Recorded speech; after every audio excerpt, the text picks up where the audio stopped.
Hello বন্ধুরা, আজকে আমি একটি সবজি নিয়ে আসলাম।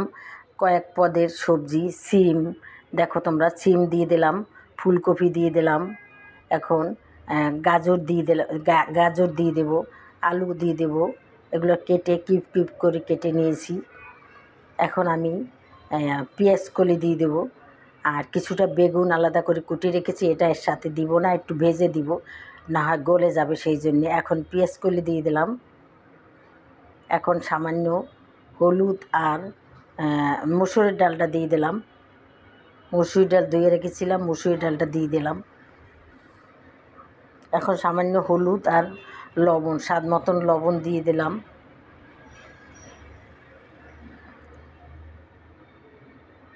কিছুটা পানি দিলাম, পরিমাণ মতন কিছুটা পানি দিয়ে দিলাম। এখন আমি চুলায় বসিয়ে দেব। দেখতে থাকো বন্ধুরা, তাহলে আমার আজকের এই সবজিটা, ডাল দিয়ে, নানান রকম সবজি দিয়ে একটা রেসিপি। দেখো, খুবই সুস্বাদু মজাদার এই রেসিপিটা বন্ধুরা তোমরা ভাতের সাথে খেতে পারবে, পোলাওর সাথে খেতে পারবে, রুটি পরোটার সাথেও তোমরা খেতে পারবে। খুবই দারুণ, রোগীরা বাটিতে করে খেতে পারবে। এখন আমি বেগুনটাকে একটু আলাদা করে ভেজে নেব। বেগুনটা একসঙ্গে দেই নাই বন্ধুরা, একবার বলছি আবার বলতেছি, গলে যাবে, সেই জন্যে।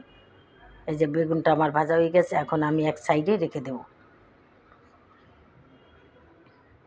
এখন দেখো বন্ধুরা, কি সুন্দর কালার, কত সুন্দর নানান রকম সবজিগুলার কালার, সবুজ, হলুদ, লাল কালারের সবজিগুলা। এখন আমার সবজিগুলো 50% সেদ্ধ হইলেই আমি এগুলাকে আবার আমি আর একটা পাতিলে সুন্দর করে কষিয়ে নেব। তাহলে তোমরা দেখতে থাকো বন্ধুরা আমার এই রেসিপিটা, তোমরাও এই রকমের করে খাবে। এখন বাজারে অনেক সবজি, সব ভিডিওতে আমি বলি, আবারও বলতেছি, এখন তোমরা সবজিগুলো এনে নানান রকম করে রান্না করে তোমরা খেতে পারো। এই সবজিটা আর কয়েকদিন পর এই সবজিগুলো পাবে না তোমরা। সামান্য আলুটা যদি সেদ্ধ হয়, মনে করবো সবগুলোই সেদ্ধ হয়েছে।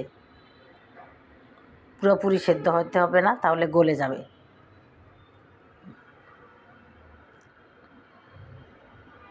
হয়ে গেছে বন্ধুরা, এখন আমি আর একটা পাতিলে আমি তেল দিব, পরিমাণ মতো তেল দিব। এখানে কিছু জিরা বা গোটা জিরা দিয়ে দিব। অনেকে কালো জিরা দেয় বন্ধুরা, আমাদের ঘরে অনেক কালো জিরা পছন্দ করে না, তাই আমি দেইনি। এখন আমি পাঁচফোড়ন দিয়ে দেবো, কিছুটা পাঁচফোড়ন দিয়ে দেবো। এই যে দেখো, কিছুটা পাঁচফোড়ন দিয়ে দিছি আমি। দুইটা তেজপাতা, দুইটা এলাচ, কিন্তু এলাচটা আমার কাছে নাই, সেই জন্য আমি দিতে পারিনি। এখন আমি এটাকে নাড়াচাড়া করে সুন্দর করে ভেজে নেব।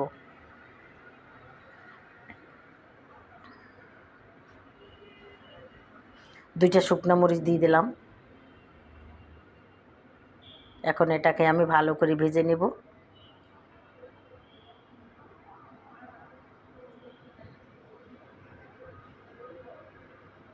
তাহলে বন্ধুরা তোমরা দেখতে থাকো আমার আজকে সবজির রেসিপিটা, ডাল দিয়ে সবজির রেসিপি।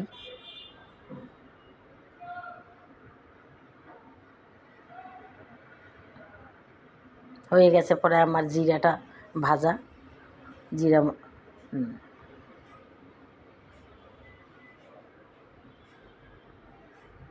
তোমরা যে যেখান থেকে দেখো না কেন বন্ধুরা, তোমাদেরকে জানাই অনেক অনেক ধন্যবাদ।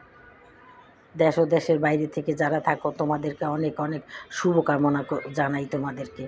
এখন বন্ধুরা আমি পেস্ট কাঁচামরিচটা দিয়ে দিলাম, কিছুটা পেস্ট কুচি আর কয়েকটা কাঁচামরিচ ফেলে রেখেছিলাম, সেইটা দিয়ে দিলাম। এখন এটাকে আমি আবার একটুখানি বাদামি করে ভেজে নেব।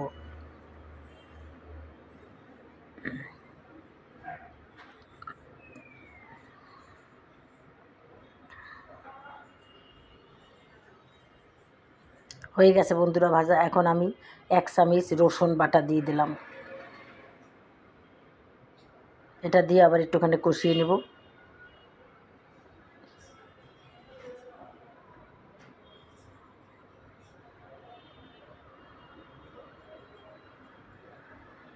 হয়ে গেছে বন্ধুরা কষানো।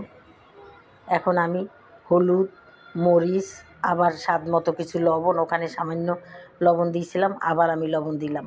এখন এইটা দিয়ে আবার আমি সুন্দর করে কষিয়ে নেব।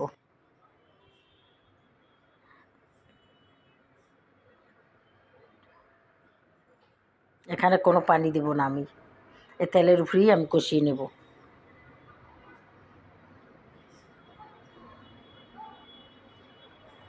সামান্য 1 চামচ গরম মশলার গুঁড়া দিয়ে দিলাম।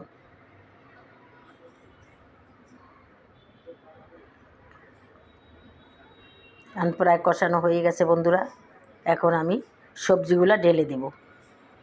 আদা সেদ্ধ করে রেখেছি, প্রায় সেদ্ধ হয়ে গেছে, সেটাকে ঢেলে দিলাম।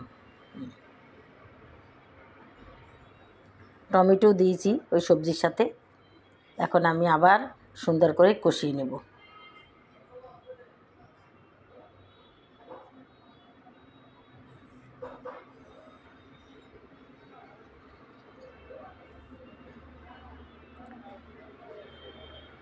এখন আমি ভাজা বেগুনটা দিয়ে দিলাম, 2টা কাঁচামরিচ আবার দিয়ে দিলাম।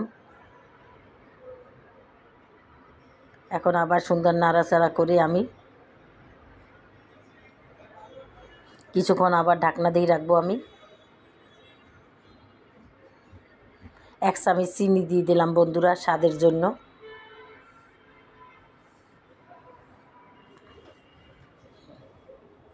এখন নাড়াচাড়া দিয়ে কিছুক্ষণ আবার ঢেকে রাখবো।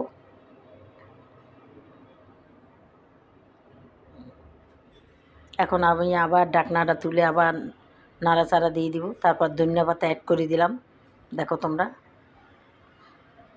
দেখো দেখতে কত লোভনীয় হয়েছে, খেতেও ঠিক সেই রকমেরই সুস্বাদু মজাদার এই সবজি। তোমরা এভাবে রান্না করে খেয়ে দেখবে, তাহলেই বুঝতে পারবে। আবার আমি কিছুক্ষণের জন্য ঢাকনা দিয়ে রাখলাম। এখন দেখো বন্ধুরা, এই যে আমার সবজিটার আসল রূপ বন্ধুরা। দেখো তোমাদের কাছে কেমন লাগে। যদি ভালো লেগে থাকে বন্ধুরা, তাহলে অবশ্যই আমাকে একটা লাইক দিবে, আর আমার চ্যানেলটাকে সাবস্ক্রাইব করে দেবে এবং শেয়ার করে দেবে। তাহলেই তোমার নতুন নতুন বন্ধুরা দেখবে, আর আমি উৎসাহ পাবো। তাহলে আজকের মতো রাখি। খোদা হাফেজ।